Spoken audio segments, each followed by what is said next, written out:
Siguradong magugustuhan ito ni Unggay.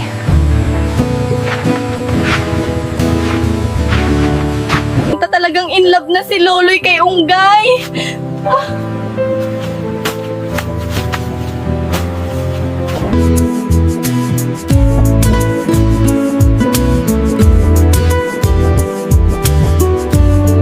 Unggay, para ito sa'yo.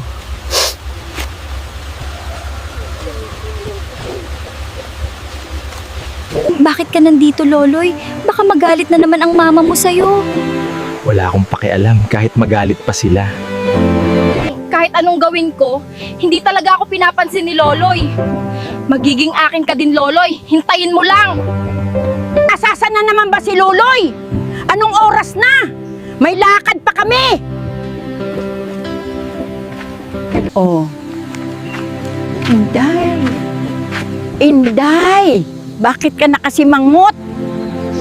Si Loloy po kasi, pumunta na naman kina Unggay.